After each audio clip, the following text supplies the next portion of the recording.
The first time Master Chief Petty Officer Dominic Reyes, retired, realized his new neighbor was going to be a serious problem, his Belgian Malinois named Ghost came home limping, a zip tie knotted tight around her left rear leg, cutting into the fur all the way down to the skin. Dominic knelt on the driveway in the fading August light, his big hands that had disarmed improvised explosives in Ramadi, hands that had pulled drowning men out of the Pacific, trembling just slightly as he worked the plastic loose with a pocket knife. Ghost whimpered once, just once. Dominic said nothing. He stood up, looked at the house next door, looked at the white Mercedes G-Wagon in the driveway, looked at the second-floor window where a curtain fell back into place. Then he walked Ghost inside, cleaned the wound, and made a phone call. Not to police. Not yet. Stay with me, folks, because what happened over the next 48 hours in a quiet neighborhood outside Savannah, Georgia, is going to remind you that the most dangerous man in any room is the one who's already decided exactly how this ends. Let me tell you about Heron's Crossing. It sits about 12 miles southwest of Savannah, Georgia, not the tourist Savannah with the Spanish moss and the ghost tour, but the real Savannah, where people have lived on the same street for 30 years and still bring casseroles when someone gets sick. Heron's Crossing is a cul-de-sac. 9 homes, mature pecan trees lining both sides of the road, their branches lacing together overhead like the arched ceiling of a cathedral. In late summer, you can hear the cicadas from 3 houses away. The smell of gardenias drifts across the street most evenings. Old Mr. Patterson from number 4 runs a lawnmower at 7 a.m. sharp every Saturday, and nobody minds, because the sound of it means the weekend is here. This was the summer of 2021. The pandemic had loosened its grip just enough that people were sitting on their porches again, waving to each other, letting their kids ride bikes down the gentle curve of the cul-de-sac until the streetlights blinked on. The kind of street where nobody locked their back door in the afternoon, where you borrowed a cup of sugar and actually returned it. 7 of the 9 homes had American flags out front. The 8th belonged to Dominic Reyes. His didn't have a flag. It had a POWMIA banner, black and white, slightly sun-faded, hung from the corner of his front porch with a precision that told you everything about the man who put it there. The 9th home, the one at the very end of the cul-de-sac, backing up to a stand of Georgia pines, had been empty for 8 months. Until the white G-Wagon showed up on a Tuesday. Let me tell you about Dominic Reyes. Full name, Master Chief Petty Officer Dominic Angelo Reyes, United States Navy, retired. Born in El Paso, Texas in 1968 to a stonemason father and a schoolteacher mother. Enlisted at 18. By 23, he had been selected for basic underwater demolition SEAL training (BUD-S) and earned his trident at Coronado after one of the most punishing selection processes the American military has ever devised.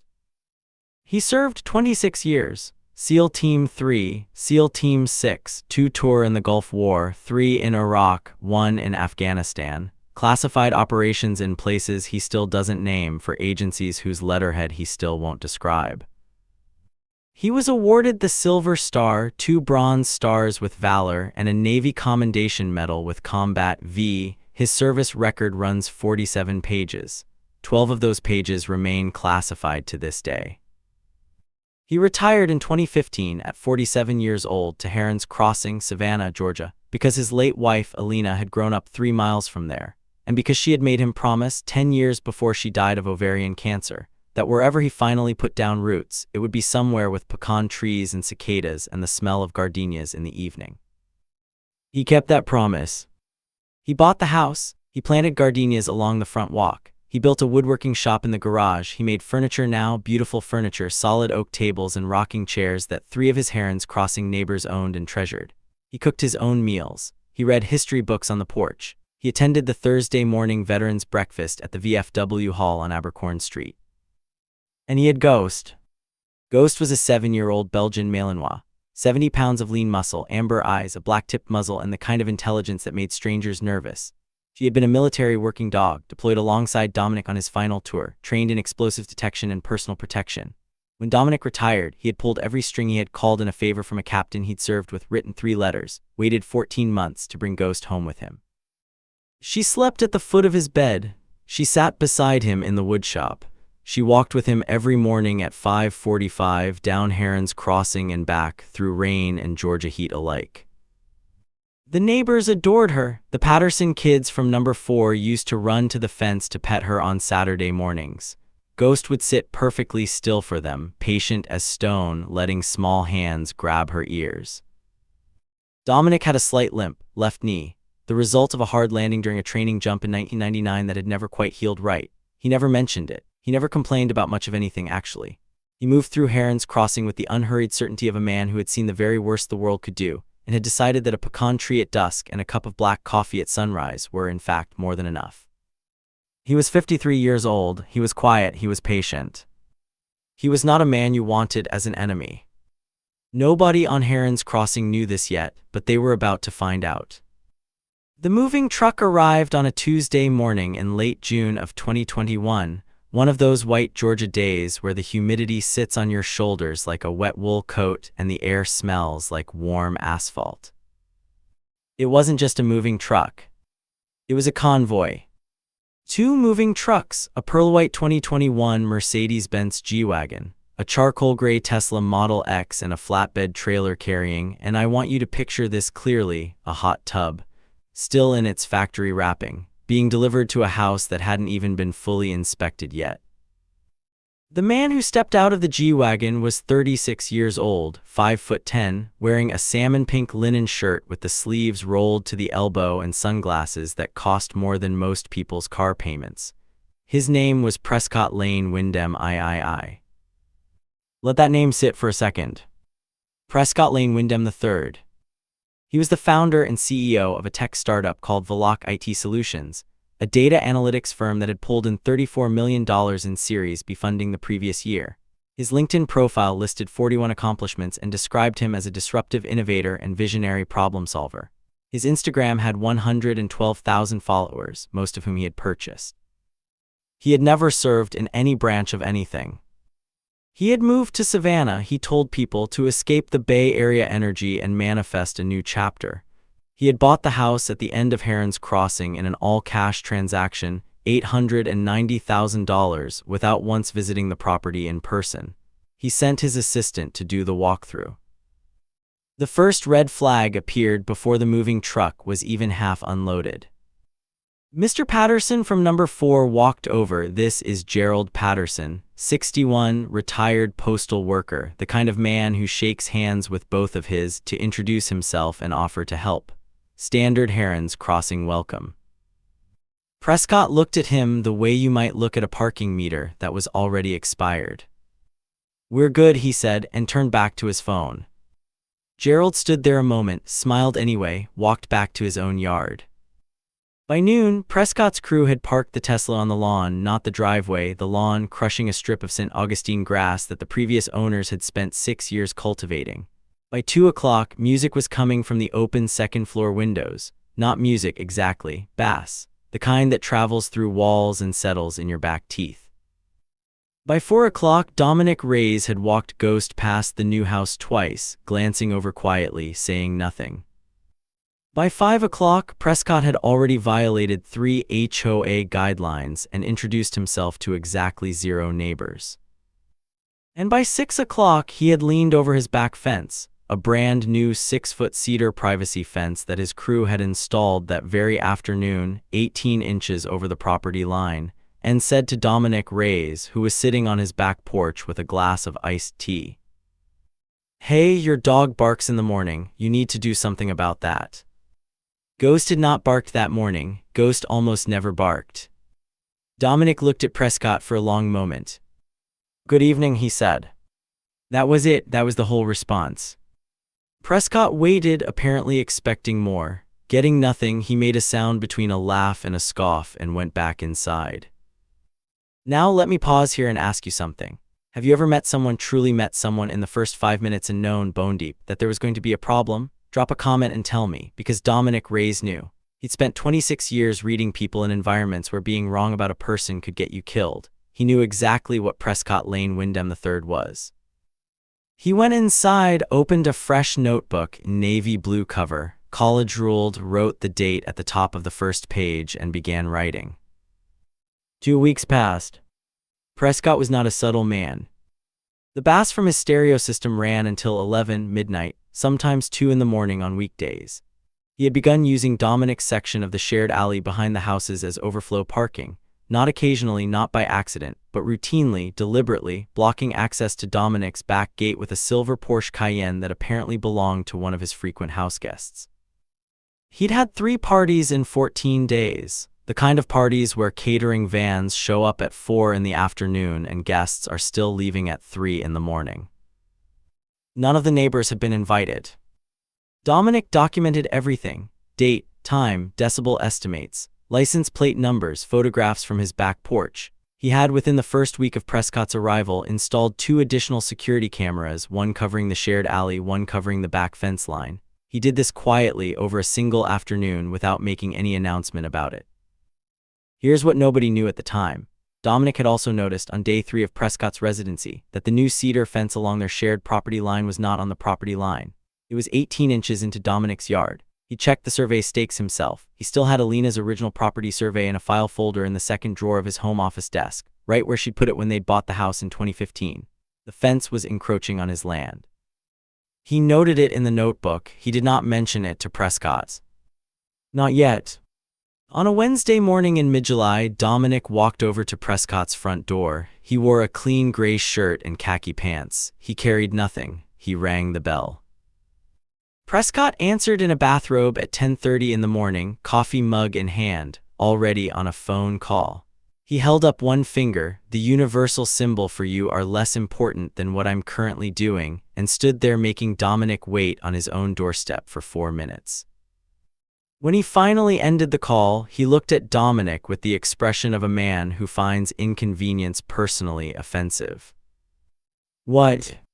Not a question, a statement. Dominic said calmly that he'd like to talk about the noise in the evenings, specifically the bass from the stereo, which was carrying clearly through the walls into his home past midnight. He mentioned the Porsche in the alley. He mentioned it twice. He offered his hand. "Listen, friend," Prescott said, not taking the hand, "I paid almost $1 million for that house. I'll play my music when I want. As for the alley, that's public property. Anyone can use it."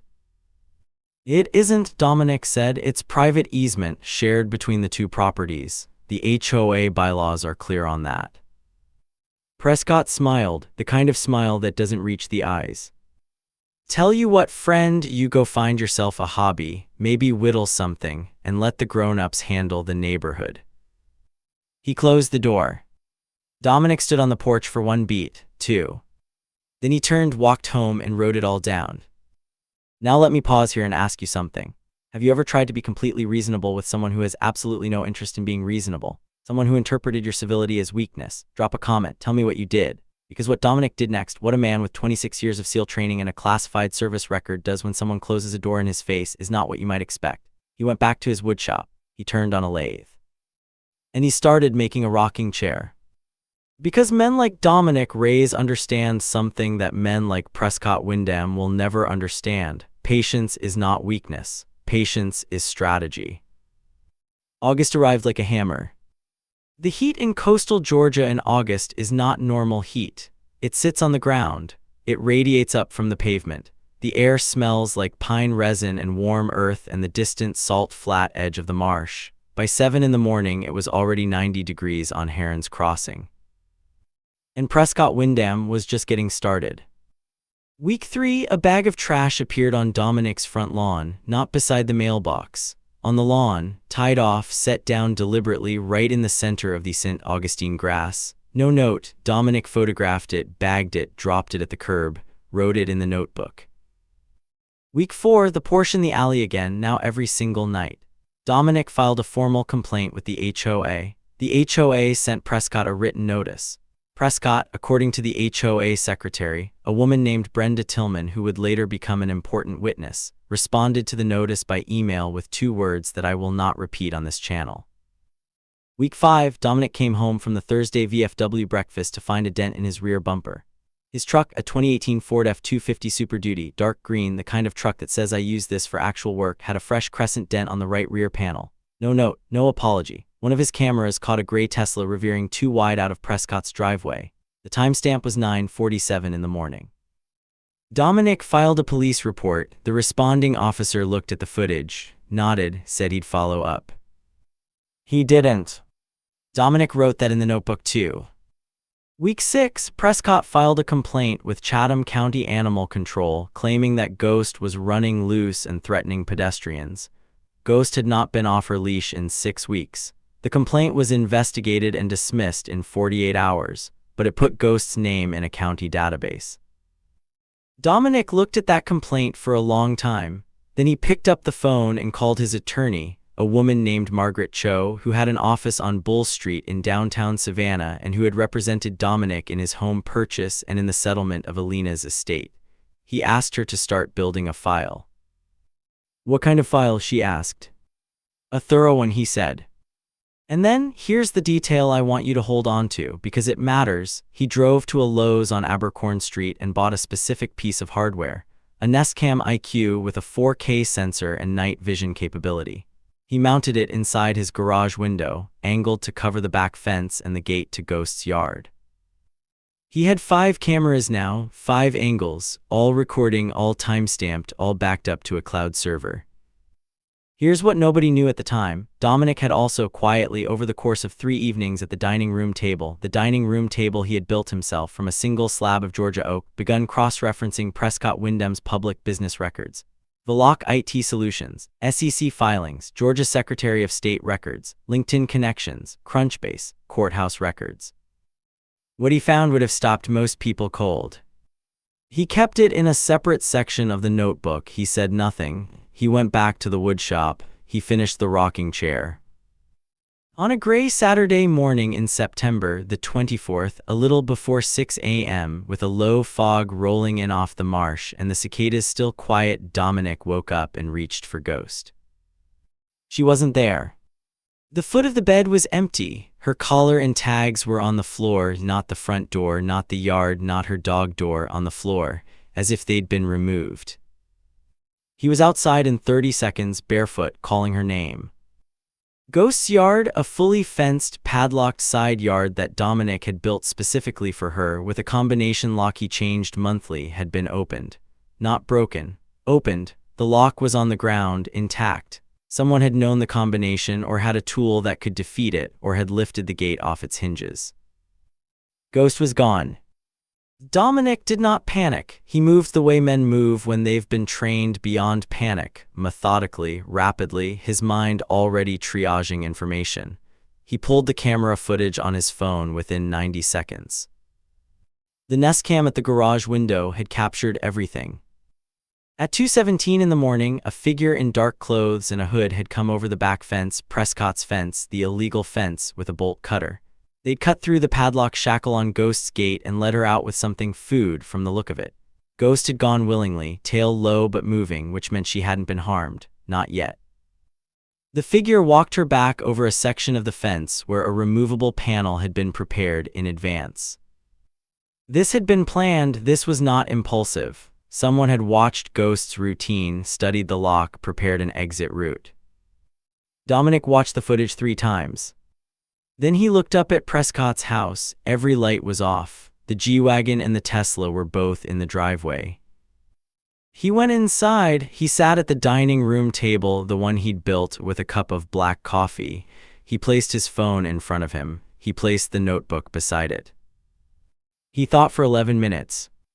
Then he called Margaret Cho's personal cell phone at 6:15 in the morning. She answered on the second ring because he had called her personal cell, and she knew that Dominic Reyes did not call personal cells unless it was serious.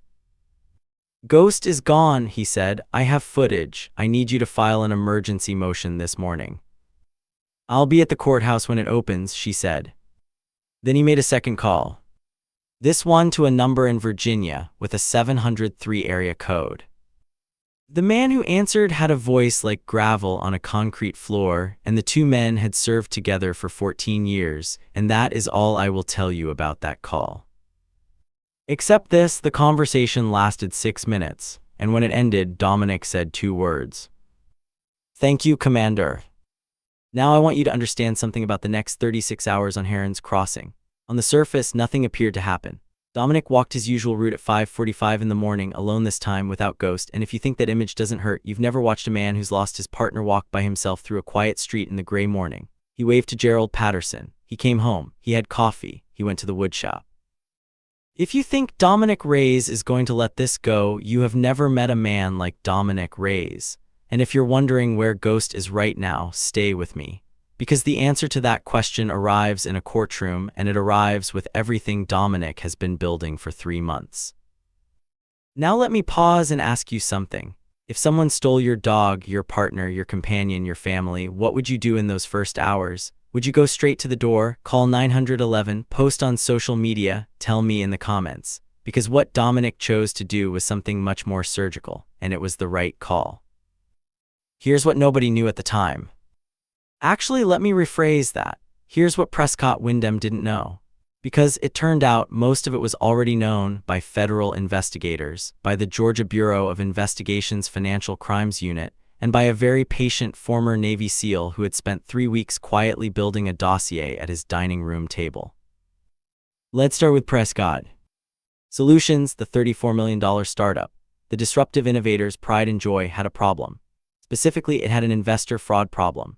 3 of its Series B investors were, at the time Prescott moved to Heron's Crossing, already in preliminary contact with the Securities and Exchange Commission over claims that Prescott had materially misrepresented Veloc IT's user acquisition numbers and revenue projections in the funding round documents. The SEC had opened a preliminary inquiry in April of 2021. Dominic had found the public-facing portion of this, a Form D filing discrepancy, and a complaint record in the Pacer Federal Court database in his first week of research. He had shared it with Margaret Cho, who had shared it with a colleague in Atlanta who handled securities litigation. That was Thread 1. Thread 2, the fence. Margaret Cho had obtained a certified copy of the property survey and confirmed what Dominic already knew. The cedar fence was 18 inches inside Dominic's property line. Under Georgia law, this constituted unlawful encroachment. The remedy included removal at the encroaching party's expense and damages for the period of encroachment. With 3 months now elapsed, and with the encroachment having damaged Dominic's usable yard area, the damages calculation was already in 4 figures and climbing. Thread 3, the dog. The theft of Ghost, and make no mistake, that is what it was, a theft, a felony theft in the state of Georgia under OCGA Section 1682, because Ghost was legally registered personal property valued by a certified veterinary assessor at $22,000, accounting for her training and working dog status. The theft had been captured on HD footage. The figure in the footage was wearing dark clothing and a hood, but the gait analysis, the height, the build, and the specific bolt cutter used, a Cobalt 24-inch with a distinctive orange handle that appeared in Prescott's Instagram post from a Home Depot run 6 weeks earlier, all pointed in one direction. But here is where the 703 area code phone call mattered. The man Dominic had called in Virginia, Commander Raymond Tessero, retired, currently serving as a senior investigative consultant to the Naval Criminal Investigative Service, had within 4 hours of that call identified the hooded figure in the footage through a combination of gait analysis software and a cross-reference against Prescott's known associates. The figure was not Prescott himself. It was his personal assistant, a 24-year-old named Tyler Brooke, who had driven down from Prescott's Buckhead, Atlanta, apartment the night before and had been paid, according to Venmo records that Commander Tessero flagged to the GBI, $1,500. The Venmo note said, "Dog sitting." Tyler Brooke, when contacted by a GBI investigator at 8 a.m. on the morning after the theft, took approximately 4 minutes to decide that being an accessory to felony theft of a $22,000 animal on behalf of a man currently under SEC preliminary inquiry was not, in fact, in his career interest. He told investigators everything, including where Ghost was. Ghost was in a rented kennel 40 minutes north of Savannah in a facility in Pooler, Georgia, under a false name. She was unharmed. She was eating. She was, by all accounts, deeply unimpressed with her accommodations. Margaret Cho filed an emergency replevin motion, that's a legal action to compel the return of wrongfully taken personal property, at the Chatham County Superior Court at 9:15 that same morning. The The filing was accompanied by the camera footage, the Venmo records, Tyler Brooks' signed statement, the certified property valuation of Ghost, and a 47-page exhibit binder that Margaret's office had prepared over the previous 6 weeks. The judge, the Honorable Patricia Wynne, who had been on the bench in Chatham County for 19 years and who, it should be noted, owned 2 Labrador retrievers herself, reviewed the emergency filing at 10:45 a.m. She signed the replevin order at 10:51. She then looked at the full complaint that Margaret had attached, the encroachment claim, the property damage claim, the harassment documentation, the HOA violations, the animal cruelty allegation related to the zip tie on Ghost's leg, and scheduled a full emergency hearing for 8 a.m. the following morning. And then she forwarded the SEC-related exhibit to the U.S. Attorney's Office in Savannah as a courtesy. And that's when everything changed. The morning of September 26, 2021, arrived cool and clear over Heron's Crossing, one of those rare September mornings in coastal Georgia when the humidity breaks overnight and the air smells like pine and the first hint of fall, and the sky is a shade of blue that makes you feel briefly like everything is going to be all right. At 7 a.m., Dominic Reyes was on his front porch, black coffee, gray shirt, the same quiet he always carried. At 7:12, a Chatham County Sheriff's cruiser turned onto the cul-de-sac. Then another. Then a dark blue Ford Explorer with GBI plates. Then, and this is the part I want you to picture clearly, a white panel van with the distinctive blue stripe of U.S. Animal Control. The vehicles parked in a precise line in front of Prescott Wyndham's house. Gerald Patterson came out of number 4 in his bathrobe. His wife Carol appeared beside him 30 seconds later. The Delacroix family from number 7, both parents, 3 kids, materialized on their front porch in various states of mourning disarray. Within 4 minutes, 7 of the 9 households on Heron's Crossing were represented on their front porches, watching. Dominic sipped his coffee. At 7:19, the front door of the end house opened, and Prescott Lane Wyndham III stepped onto his porch in a pair of slate-gray silk pajama pants and a white undershirt, holding a ceramic mug with the Solutions logo on it, squinting in the morning light. He saw the police cruisers. He saw the GBI truck. He saw the animal control van. He looked down the cul-de-sac and saw Dominic Reyes on his porch, coffee mug in hand, not watching. A Chatham County Sheriff's deputy walked up the porch steps with a document in hand. Prescott Lane Wyndham III. What is this? Sir, I'm serving you with an emergency civil court order, a criminal summons for felony theft under Georgia Code 1682, and a separate notice from the Georgia Building Code Enforcement Office regarding an unlawful fence encroachment at this address. You are ordered to appear in Chatham County Superior Court at 8 a.m. this morning. Prescott stared at the papers. This is absurd. I need my lawyer. That is absolutely your right, sir. Court is in 2 hours. At that same moment, the white animal control van opened its rear doors, and a Pooler animal control officer stepped out. With Ghost on a leash. Ghost was clean, she was fed. She walked with the same liquid, unhurried power she always carried, ears up, amber eyes scanning the cul-de-sac with the professional calm of a dog who has been in more difficult situations than a kennel in Pooler, Georgia, and survived all of them. She found Dominic in about 1.5 seconds. He was already off the porch and walking toward her, not running, because men like Dominic Reyes don't run toward things, they simply arrive, and when Ghost reached him, she pushed her whole head into his chest and he put both hands on her and stood there. Just stood there. Gerald Patterson started clapping from number 4. His wife joined in. One of the Delacroix kids started clapping too, not entirely sure why, but understanding that something important was happening. Dominic didn't look at Prescott, didn't need to. Margaret Cho's team was in court at 8 a.m. sharp. Prescott arrived with a Savannah civil attorney who had had approximately 90 minutes to prepare and who, by all accounts, spent most of the hearing looking like a man who had just discovered a beehive inside a mailbox he'd committed to reaching into. Judge Patricia Wynne was not in a warm mood. She ordered the immediate removal of the encroaching fence at Prescott's expense within 72 hours. She entered judgment on the property damage claims, the truck dent, the trashed lawn, the HOA violation costs, legal fees, and damages for the 3-month encroachment. The total judgment, $74,300. She referred the felony theft charge to the Chatham County DA's office. She noted for the record, in language that was measured and judicial and nevertheless landed like a 2x4, that the documentation provided by the plaintiff, 5 camera angles, a dated notebook with 112 entries, photographs, HOA correspondence, police reports, and a 47-page exhibit binder, was among the most thorough she had seen in a civil harassment case in her 19 years on the bench. The plaintiff, she said, looking over her glasses at Margaret Cho's table, was clearly prepared. Margaret smiled. And 2 weeks later, the U.S. Attorney's Office in Savannah, following up on the referral from Judge Wynn, formally announced that it was joining the SEC's preliminary inquiry into Veloc IT Solutions, upgrading it to a full criminal investigation into securities fraud, wire fraud, and investor misrepresentation. The estimated exposure, $34 million in fraudulent investor claims plus federal penalties.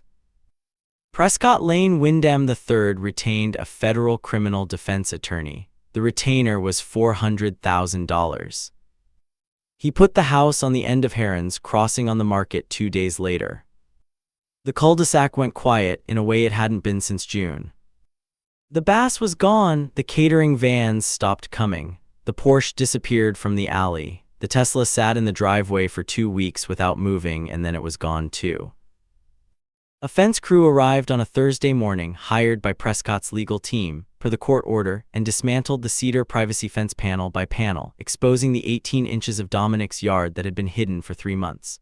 The St. Augustine grass underneath was pale and stressed but alive. Dominic raked it out, gave it some water and fertilizer, and didn't say a word.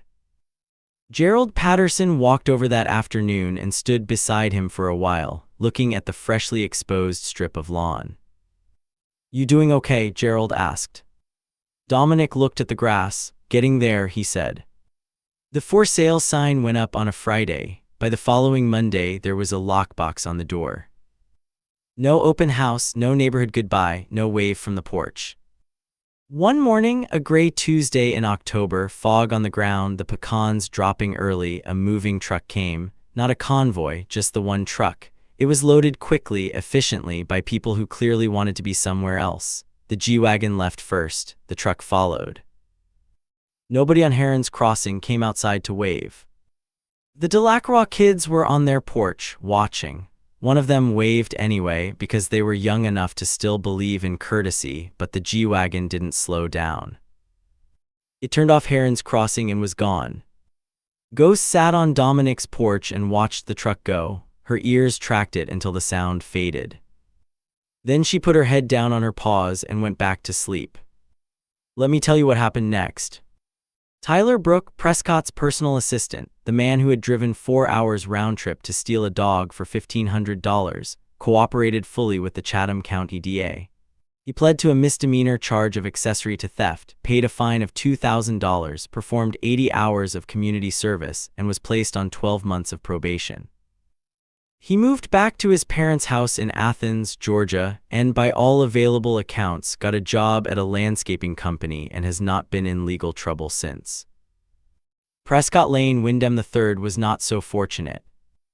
The federal criminal investigation into Veloc IT Solutions concluded in the spring of 2023. Prescott was indicted on 7 counts of securities fraud, 3 counts of wire fraud, and 1 count of obstruction. He pled guilty to 4 counts as part of a negotiated agreement. He was sentenced to 38 months in federal prison, ordered to pay $18.4 million in restitution to defrauded investors, and barred from serving as an officer or director of any public company for 15 years. Veloc IT Solutions was dissolved. His Instagram account was deleted, his LinkedIn profile disappeared, the pearl-white G-Wagon was seized as a material asset. The house at the end of Heron's Crossing sold to a family, the Nguyen's from Savannah, two parents and a 10-year-old daughter named Sophie who wore her hair in two braids and who, on the first Saturday after they moved in, ran straight to Dominic's fence to say hello to Ghost. Ghost regarded her with great seriousness. Then she wagged her tail. And Sophie Nguyen came to the fence every Saturday after that, and Dominic started leaving a rocking chair, one of his own, a good solid oak one, on the porch for Sophie's father, Van, who drank his coffee there on Saturday mornings and in time became the closest thing to a neighbor friend that Dominic had ever had on Heron's Crossing. The gardenias Elena had planted along the front walk bloomed that November, later than usual but strong. Ghost turned 8 in December. Dominic threw her a party. Gerald Patterson brought dog-safe peanut butter treats. Carol Patterson brought a casserole for the humans. The Delacroix kids came. Sophie Nguyen wore a paper birthday hat and told Ghost that she was the most beautiful dog in the world. Ghost let her say it. She probably agreed. And the strip of lawn along the back fence, the 18 inches that the illegal cedar fence had smothered for 3 months, came back in full by spring, thick and green and level with the rest of the yard. As if nothing had ever been wrong there at all. You know, folks, I've told a lot of stories on this channel. And people ask me sometimes, why do these stories matter? Why do we keep coming back to them? Why does it feel so good when the right person wins and the wrong person finally faces what they've been building toward? I think it's because most of us, most decent people, try to do what Dominic did. We try the reasonable approach first. We knock on the door, we offer the handshake, we document, we give people the chance to be better than their worst impulse. Most of the time that works. But sometimes you run into a Prescott, someone so insulated by money and arrogance and the deep, comfortable conviction that the rules were written for other people, that no reasonable gesture will reach them. And in those moments, the only answer is patience, preparation, and knowing the difference between being quiet and being finished. Dominic Reyes was never finished. He was just waiting for the moment when everything he had built, every camera angle, every notebook entry, every calm and deliberate decision, would be exactly what the situation required. That moment came at 8 a.m. on a September morning in a Chatham County courtroom. And Dominic wasn't even there to watch it. He was home on his porch with Ghost and coffee and the sound of the pecans dropping in the yard. So let me leave you with this. Never mistake a quiet man for a weak one. Never mistake patience for permission. And never pick a fight with a man who spent 26 years learning that the most powerful move is the one you don't make until you're absolutely ready to win. To everyone watching this who's dealing with their own Prescott right now, document everything. Know your rights. Find your Margaret Cho, and trust the process, because the process, when you feed it the right information, has a way of delivering exactly the justice the situation deserves. Dominic would tell you the same thing, if you asked him nicely. And if Ghost approved of you, which she may or may not, depending on the day. Thank you for watching. If this story hit home, hit that like button. Drop a comment about a neighbor who tested you and how it turned out. Subscribe if you want more stories like this one, and share this with somebody who needs to hear that patience wins. Every time. This story is inspired by real events and public court records. Names, locations, and specific details have been changed or dramatized for storytelling purposes. Any resemblance to real individuals is coincidental.